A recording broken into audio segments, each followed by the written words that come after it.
Muy bien, hermanos, buenos días. Vamos a ponernos de pie y vamos a cantar juntos como iglesia. Vamos a cantarle a aquel que es digno. Amén. Aquel es digno de poder, aquel que mi victoria es. Solo a él alabaré, solo a él exaltaré. Ahora sí, todos juntos. Al que es digno de poder, aquel que mi victoria es, solo a él alabaré, solo a él exaltaré. De ti será mi alabanza en la congregación. Cantaré y alabaré tu nombre, Señor. Al que es digno de poder, aquel que mi victoria es, solo a él alabaré, solo a él exaltaré. Una vez más. El que es digno de poder, el que mi victoria es, solo a él alabaré, solo a él exaltaré. De ti será mi alabanza en la congregación. Cantaré y alabaré tu nombre, Señor. De ti será mi alabanza en la congregación. Cantaré y alabaré tu nombre, Señor. Tu nombre, Señor. Tu nombre, Señor.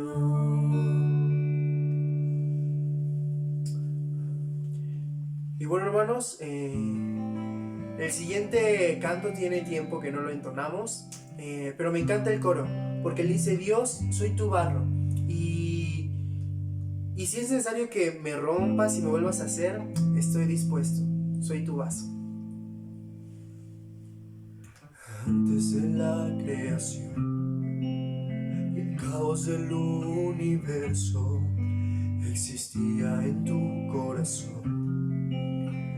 Antes que naciera el sol, formaste del polvo mi vida, mi alma por ti fue elegida.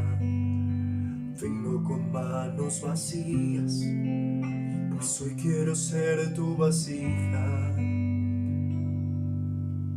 Y yo, barro soy, en el torno estoy.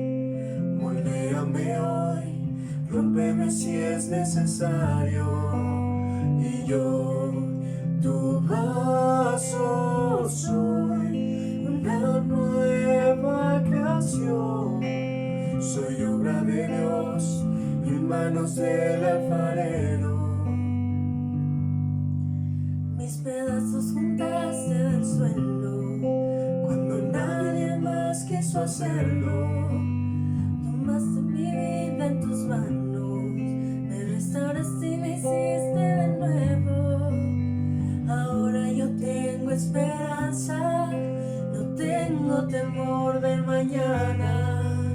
En manos del gran alfarero, seguro estoy en su amor eterno. Y yo, barro soy, en el torno estoy. Moldéame hoy, rómpeme si es necesario. Y yo, tu vaso soy, una nueva creación. Soy obra de Dios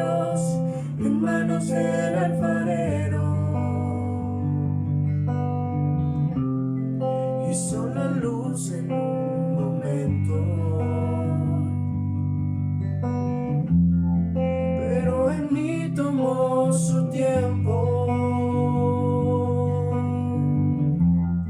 Transforma todo lo que siento. Dame tu vida y sopla aliento.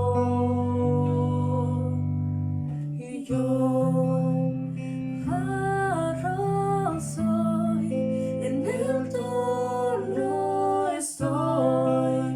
Moldéame hoy, rómpeme si es necesario. Y yo tu vaso soy, una nueva creación. Soy obra de Dios en manos del alfarero. Muy bien, hermanos, pueden tomar sus lugares. Hola mis queridos hermanos, muy buenos días. Gracias a Dios porque en esta mañana podemos estar estudiando la palabra de Dios. Y qué hermoso cuando hemos conocido un grupo de hermanos en Cristo, específicamente nuestros hermanos en Tesalónica, que ellos dieron ejemplo de lo que es verdaderamente una vida cristiana. Por eso es que en esta mañana vamos a continuar con esta hermosa carta, Primera de Tesalonicenses. Vamos a estudiar el capítulo 3, versículo 11 al 13.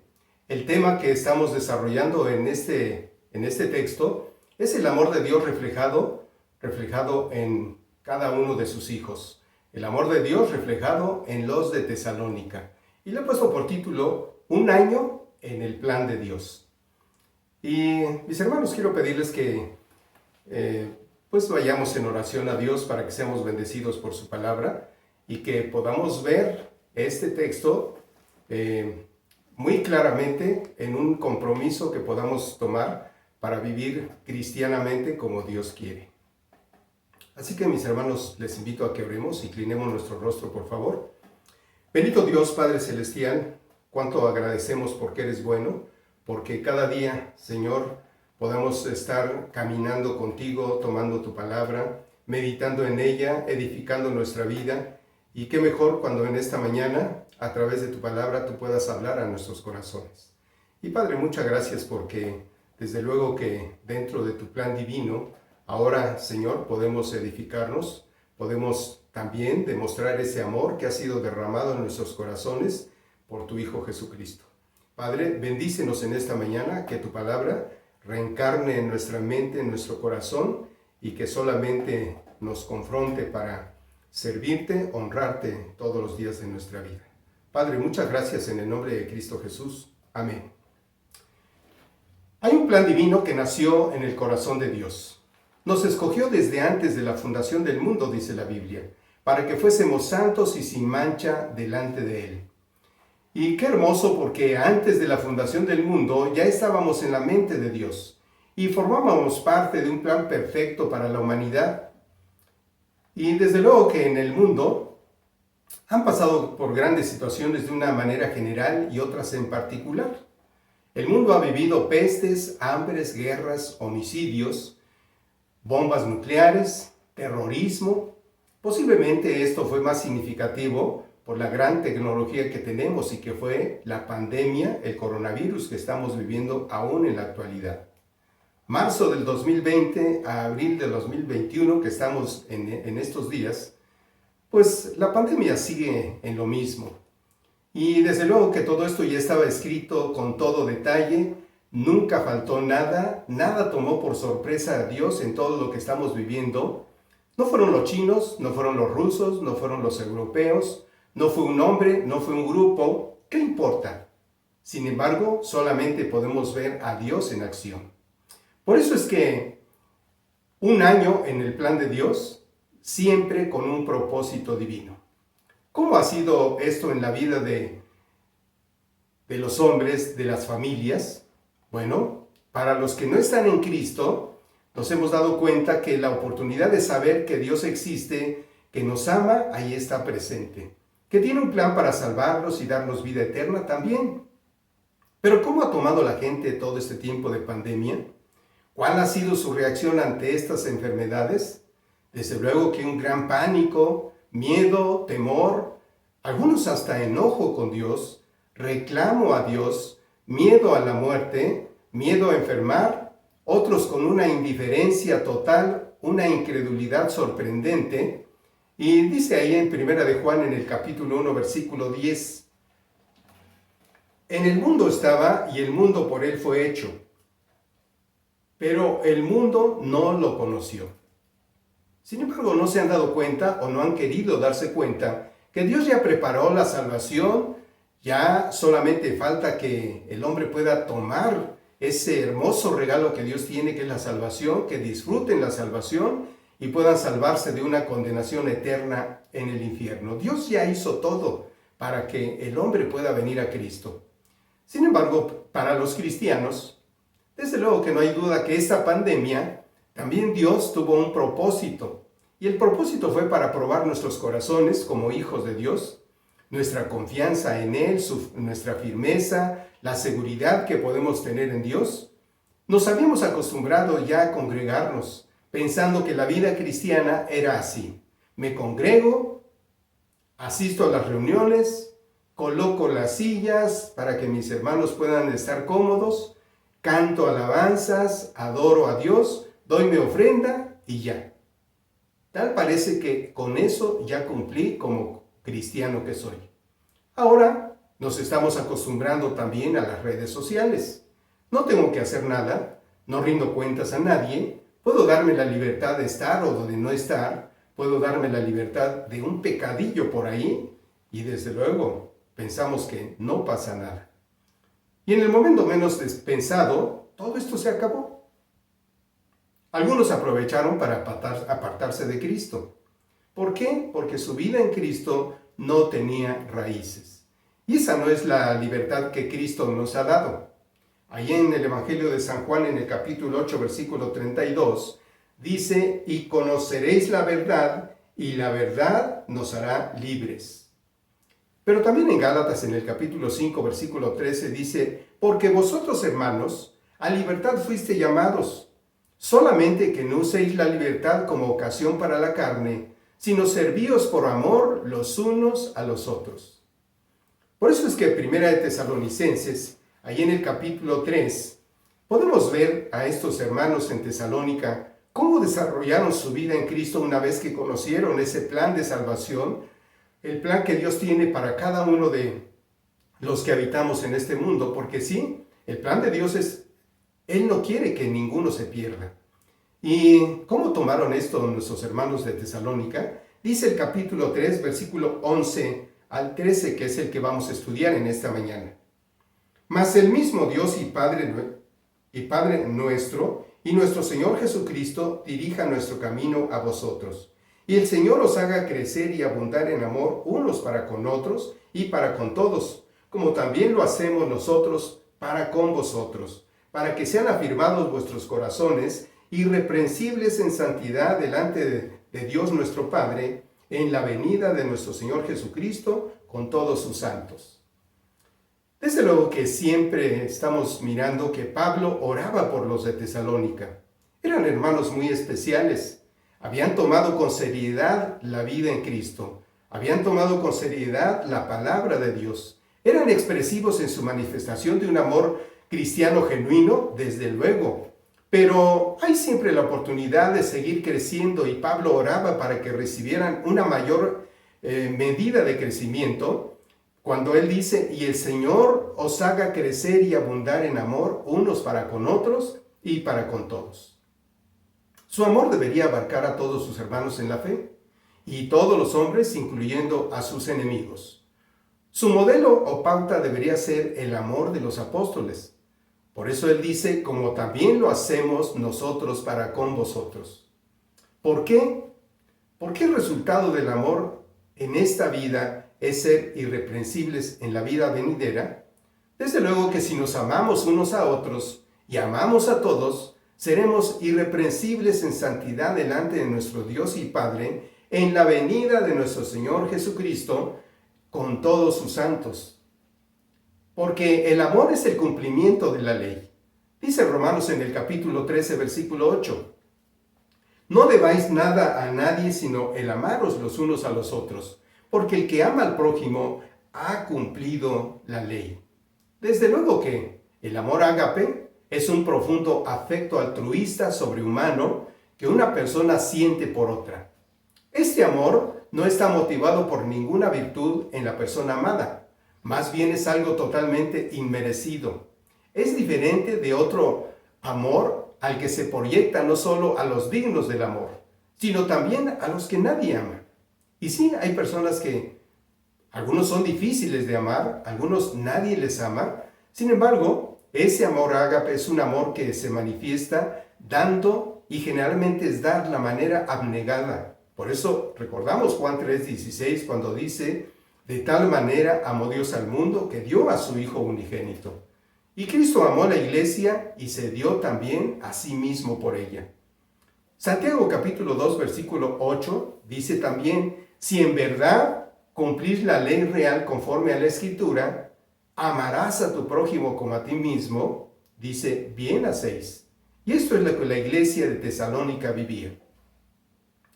Y todo esto nos lleva a hacernos una pregunta. ¿Qué es para nosotros verdaderamente ser un cristiano? ¿Qué es la vida cristiana? ¿Cómo tenemos que vivir la vida cristiana? Porque nuestros hermanos en Tesalónica, ellos verdaderamente habían dejado toda su vida pasada y estaban viviendo una vida práctica, una vida en Cristo, una vida de obediencia. Por lo tanto, ¿qué es para nosotros la vida cristiana? Dice ahí en Gálatas en el capítulo 5, versículo 1, Cristo nos libertó para que vivamos en libertad. Dice el texto: estad pues firmes en la libertad con que Cristo nos hizo libres, y no estéis nuevamente sujetos a un yugo de esclavitud. Ser cristiano es vivir en la libertad que solamente Cristo da. Ser feliz, disfrutar la vida, disfrutar la iglesia, disfrutar de un tiempo de adoración a Dios, es dar testimonio de que Cristo nos ha cambiado la vida. Ha cambiado nuestro lamento en gozo, dice la palabra. Ya no somos los mismos, somos nuevas criaturas, hemos pasado de muerte a vida, y Jesús es nuestro amo, nuestro dueño, nuestro Señor. Él nos conoce y nosotros le conocemos a Él. Porque conocer a Dios, eso es precisamente tener vida, disfrutar la vida. Para muchos cristianos en este tiempo de pandemia, si no hay iglesia, si no hay templos, no tiene ninguna relación con Jesucristo. ¿Por qué? Porque tenemos miedo, tenemos temor, tenemos pánico y nos olvidamos que Dios dice: no temas, no tengas miedo, yo soy, dijo Jesucristo a sus discípulos en aquel momento cuando ellos estaban ahí pasando por una gran tempestad, una gran tormenta. Olvidamos que Él está en medio de la tormenta con nosotros. Él está en medio de esta pandemia y ahí está guardándonos y dice: no temas, porque solamente en Él podemos tener una gran seguridad. Él prometió estar con nosotros todos los días hasta el fin del mundo. Y qué maravilloso es esto, porque es una gran seguridad que nosotros tenemos. Hay una gloriosa libertad en todos los que son hijos de Dios. Pero a veces pensamos que esa libertad no nos da licencia para hacer lo que queramos. Sin embargo, no es así. No obedecemos a Dios en lo que Él dice, nos mostramos prepotentes y soberbios con la gente. Una vida cristiana que no muestra el verdadero amor de Dios es una vida cristiana productiva que se va obstruyendo por los placeres de este mundo y no es realmente lo que Dios espera que nosotros vivamos. No hay el deseo de ir más allá de los 10 mandamientos. Se piensa que nuestra relación con Dios es un asunto privado. Con Dios y yo solamente. Sin embargo, la vida cristiana no es eso. Olvidamos a los que están a nuestro alrededor. Y que además no somos responsables de los demás. No tenemos obligación o pensamos que no tengo obligación de amar a nadie. Yo solo con Dios y ahí se acabó todo. Sin embargo, la vida cristiana no es eso. No tengo la capacidad de escuchar el clamor de mi hermano que necesita ayuda. Por lo tanto, Jesús enseñó esto en cuanto a la vida de un cristiano en una parábola ahí en Mateo en el capítulo 13, versículo 3. Él nos habló de los diferentes niveles de compromiso y de entrega. Un sembrador, dice, salió a sembrar. Y mientras tiraba la semilla, una parte de esa semilla cayó junto al camino. Sin embargo, llegaron los pájaros y se la comieron. Llegaron las aves y se la comieron. La otra parte cayó en piedras, dice ahí la palabra. Brotó pronto y se secó porque no tenía raíz. Otra parte cayó entre los espinos y los espinos crecieron y ahogaron la semilla. Y otra cayó en buen terreno, que dio fruto, cuál al 100, cuál al 60 y al 30 por uno de lo que se había sembrado. Esta parábola nos ilustra 4 grupos de personas expuestas precisamente a la palabra de Dios. Y esos 4 grupos están en la iglesia. Están en este momento seguramente escuchándome. Solamente son 4 grupos, no más. Y quiero que desarrollemos esto para que podamos entender la complicación que tiene cuando verdaderamente la semilla no ha caído en el lugar correcto. En primer lugar, en esta parábola tenemos a los indiferentes. ¿Quiénes son los indiferentes? Son precisamente aquella semilla que cayó junto al camino. Son personas que escucharon la palabra, pero nunca la palabra llegó a su corazón. Para este indiferente la palabra no tiene ningún sentido. La palabra le llegó a sus oídos, pero no entró, solamente le rebotó en la oreja. Y son aquellos que en la reunión o en el culto, cuando está el Espíritu Santo redarguyéndonos a través de la palabra, de la predicación, de la enseñanza que estamos escuchando, y que está redarguyendo el Espíritu Santo a la gente, Él está enviando un mensaje anunciando dónde irá a comer y dónde pasará la tarde. También son aquellos que se levantan y pasan haciendo ruido para ser vistos de todos cuando se dirigen al WC. Pero también están distraídos con su hijo que está hablando y jugando en pleno culto, sin embargo no le dicen nada. Son personas que no tienen sus sentidos atentos a la palabra de Dios para que ellos puedan edificar su vida. También Dios quiere tocar sus corazones, sin embargo, como si nada. Son totalmente indiferentes a la palabra de Dios. Solamente asisten por asistir y se sienten bien estando conviviendo ahí con los verdaderos cristianos. La cantidad de indiferentes es enorme y los hay en todas las iglesias. Son aquellos que antes de que termine la enseñanza toman sus cosas y se salen en el tiempo de la oración para no saludar a los hermanos en el momento de salir. Puede ser que esto pudiera parecer exagerado, sin embargo, en la vida práctica, muchos de nosotros así somos. En segundo lugar, tenemos a los superficiales. Son los que la semilla cayó entre las piedras. Y bueno, la semilla cayó entre piedras, sí brotaron, pero nunca echaron raíces y al final se secaron. Quieren recibir todo, pero no echan raíz.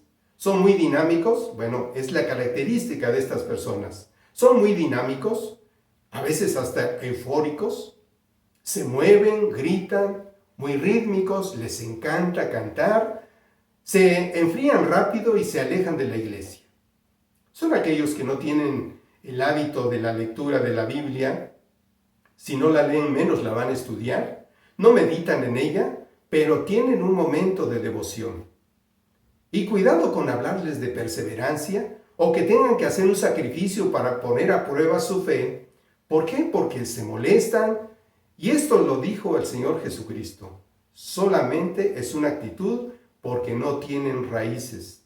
Son los que se dicen ser santos, pero en una plática les sale inmediatamente el insulto y la polémica. El maestro dice, estudien la palabra de Dios, y ellos dicen, no, hermano, hay que tener fe.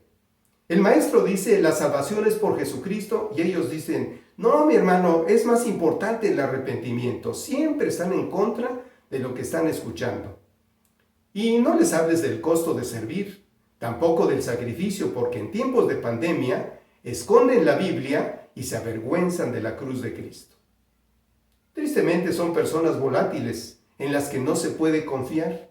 Son como las burbujas, y también dijo Jesucristo que son una gran cantidad que existen en el mundo. En tercer lugar, tenemos a los derrotados. Y son aquellos que se caracterizan como la semilla que cayó entre espinos. Lucharon por mucho tiempo en su fe. Tenían los principios para seguir. No podían pensar el pasar una semana sin adoración. Sin embargo, sus convicciones se extinguieron en la competencia del mundo real. En algún momento, la vida real los empezó a absorber y los problemas del mundo los ahogaron. El señorío de Jesucristo se vio lentamente sofocado por otras razones. Cuando se le acabó la luz y el alimento, sufrieron una asfixia espiritual. En esta pandemia también hubo un montón de ellos. Se fueron, abandonaron al Señor que los rescató, no quisieron crecer ni obedecer. Bueno, por último tenemos a los victoriosos, y Jesucristo habla específicamente de ellos. Bueno, son aquellos que la semilla cayó en buena tierra, una tierra fértil, una tierra abonada, una tierra que les hizo crecer correctamente. Y bueno, dice aquí en esta parábola que son aquellos que escucharon la palabra de Dios y la comprendieron, porque se trata de conocer a Jesucristo. Es la misma fe que tenía el apóstol Pablo. Y la vida de Pablo era gobernada no por su carne, sino por el deseo de llegar a conocerle y ser semejante a Jesucristo en su muerte. Así lo dice Filipenses en el capítulo 3, versículo 8. Su deseo era perderlo todo y tenerlo por basura, simple y sencillamente para ganar a Cristo. Pablo, después de conocer a Cristo, nunca se enfrió, nunca se desanimó. Pero qué importante es cuando Pablo conoció a Cristo. Todos sabemos, ahí en el libro de los Hechos, cuando habla acerca de la conversión de Pablo, en su camino a Damasco, cuando él era perseguidor de la iglesia, Pablo estaba caminando en este mundo, como muchos de nosotros lo hicimos, ignorando quién era Dios. Y bueno, tuvo el encuentro con Cristo y ahí inmediatamente conoció al Señor Jesucristo. Y recordamos aquellas palabras de Pablo cuando dijo: Señor, ¿qué quieres que yo haga? Inmediatamente se puso a la disposición de Dios. ¿Y qué creen? Pablo así continuó durante toda su vida.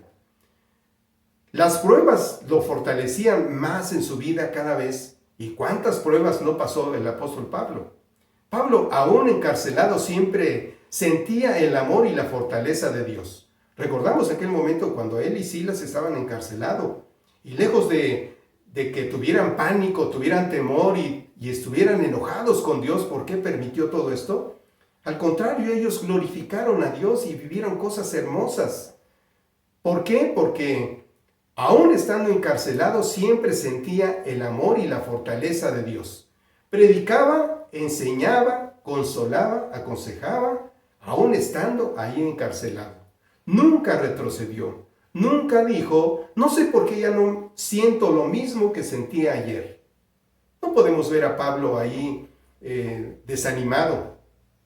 Los de Tesalónica eran lo mismo. Una fe genuina, sin vacilación, sin tacha alguna.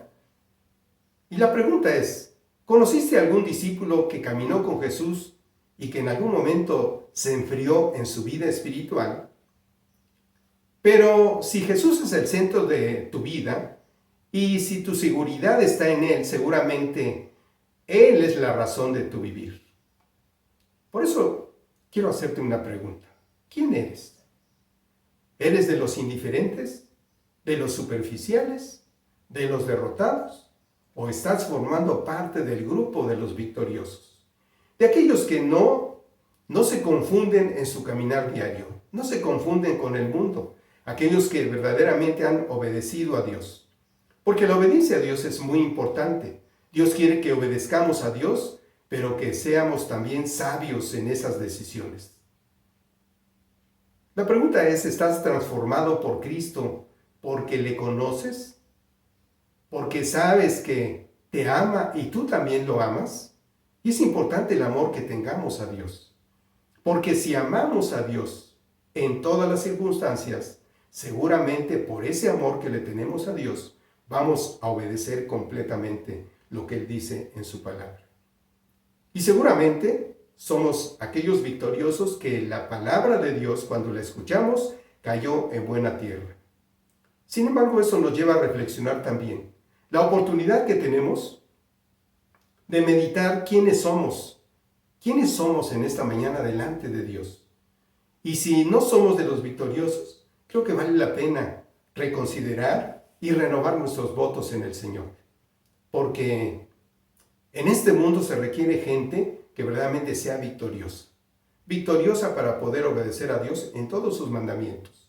Y Dios nos dio muchas instrucciones, muchos mandamientos en los cuales tenemos que obedecer. Uno de ellos es ir al mundo, hacer discípulos, hablar de Cristo, porque eso es lo mejor que podemos hacer en nuestra vida cristiana. Si en esta mañana tú reconoces que aquella semilla que alguien sembró en tu vida no cayó en buena tierra, hoy puedes decirle a Dios: Dios, verdaderamente quiero tenerte en mi vida. Quiero hacer tu voluntad. No quiero vivir solamente de una manera superficial o indiferente. No quiero llevar una vida derrotada, sino al contrario, quiero ser victorioso, porque solamente en Cristo podemos ser victoriosos. Él nos dio la victoria. Dice ahí en Romanos en el capítulo 8, que en Él solamente somos más que vencedores, porque Él nos amó de una manera tan especial. Mis hermanos, que Dios bendiga su palabra en esta mañana y vamos a orar. Vamos a orar, y si tú verdaderamente quieres pasar al grupo de los victoriosos, es el momento que lo puedes hacer. Bendito Dios, Padre Celestial, cuánto agradecemos, Padre, la oportunidad de poder meditar y mejorar nuestros caminos, que a través de tu palabra, Señor, somos redargüidos, somos amonestados, y que en esta mañana podamos corregir aquellas cosas que tú nos haces entender, Dios, que no es lo correcto que estamos viviendo. Bendito Dios, te pedimos que nos permita ser de ese grupo de victoriosos, porque lo hemos meditado, lo hemos pensado y queremos darte toda la honra y la gloria a ti. Padre, muchas gracias por tu palabra, bendícenos y sigue bendiciendo a tu pueblo. Te lo pedimos, Dios, en el nombre de Cristo Jesús. Amén. Mis hermanos, que Dios les bendiga y éxito cada día que vivamos en Cristo. Tu nueva vida comenzó como un niño que nació. Todo era nuevo, todo era bueno. Creciste y caminabas por las sendas del Señor. Eras instrumento de su amor, pero ahora vives en confusión. No sabes por qué todo lo que haces termina en frustración. Ese gozo que tenías ya desapareció y tu entusiasmo ya terminó,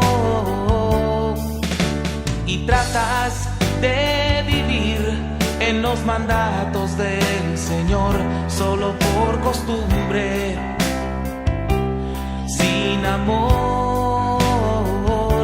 Y hay una lucha muy dentro de tu ser. Con tus fuerzas has fracasado y ya no sabes qué hacer. Algo anda mal, algo anda mal. La prueba llegó, tu vida cayó y te alejaste del Señor. Arrepiéntete, regresa a tu primer amor.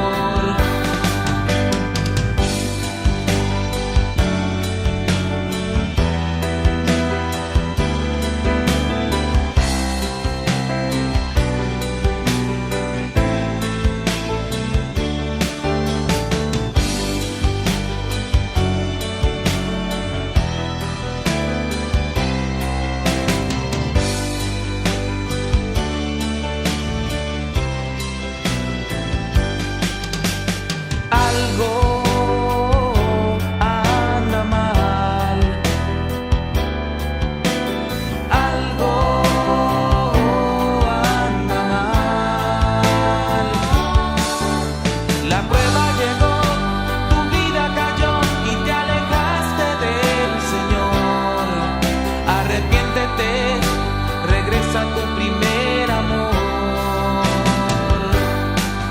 Arrepiéntete, regresa a tu primer amor.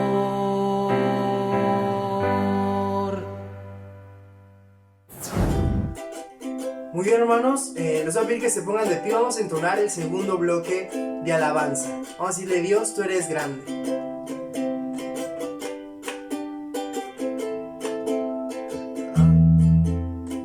Agua en vino cambió, los ojos del ciego abrió. No hay nadie como tú, no lo hay. Brillas en la oscuridad, del polvo nos levantarás. No hay nadie como tú, no lo hay. Mi Dios es grande, mi Dios es fuerte, Dios es más alto que cualquier otro. Nuestro Dios sana, es poderoso, mi Dios, mi Dios. Mi Dios es grande, mi Dios es fuerte, Dios es más alto que cualquier otro. Nuestro Dios sana, es poderoso, mi Dios, mi Dios.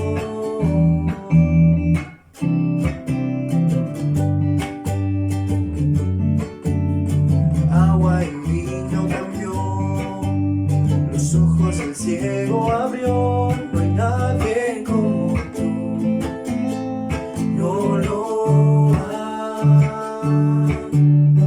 Brillas en la oscuridad, del polvo nos levantarás. No hay nadie como tú, no lo hay. Mi Dios es grande, mi Dios es fuerte, Dios es más alto que cualquier otro. Nuestro Dios sana, es poderoso, mi Dios, mi Dios. Mi Dios es grande, mi Dios es fuerte, Dios es más alto que cualquier otro. Nuestro Dios sana, es poderoso, mi Dios, mi Dios. Si Dios es con nosotros, nada podrá pararnos. Si Dios es con nosotros, ¿quién nos podrá vencer? Si Dios es con nosotros, nada podrá pararnos. Si Dios es con nosotros, ¿quién nos podrá vencer?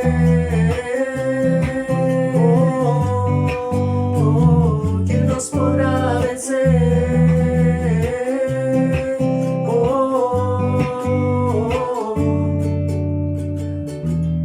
Mi Dios es grande, mi Dios es fuerte, Dios es más alto que cualquier otro. Nuestro Dios sana, es poderoso, mi Dios, mi Dios.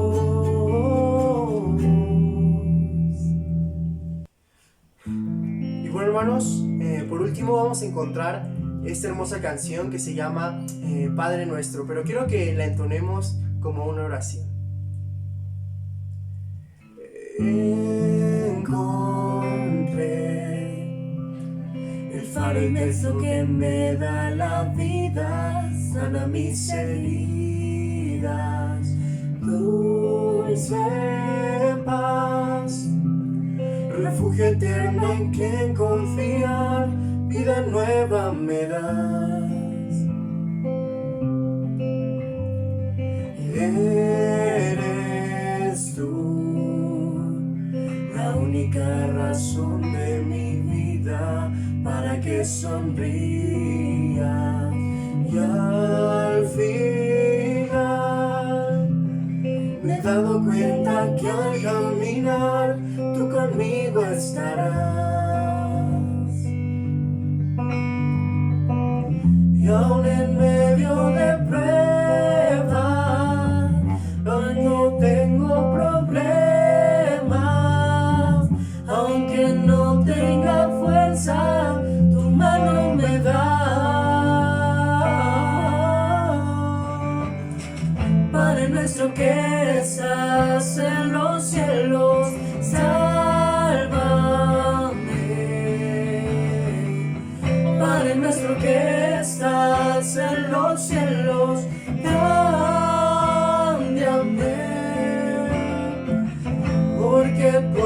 sentir que sin ti yo no puedo. Ayúdame.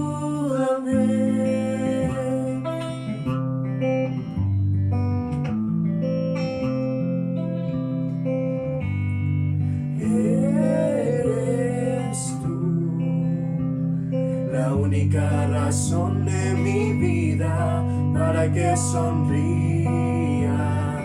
Y al final me he dado cuenta que al caminar tú conmigo estarás. Y aún en medio de pruebas, cuando tengo problemas, aunque no tenga fuerza, tu mano me da.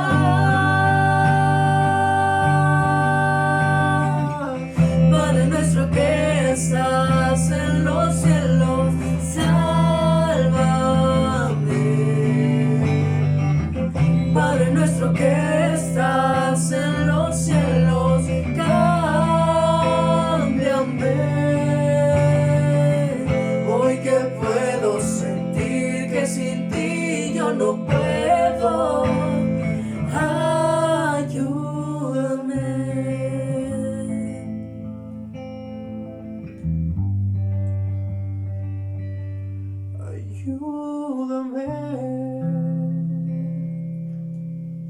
Mis hermanos, pueden tomar sus lugares.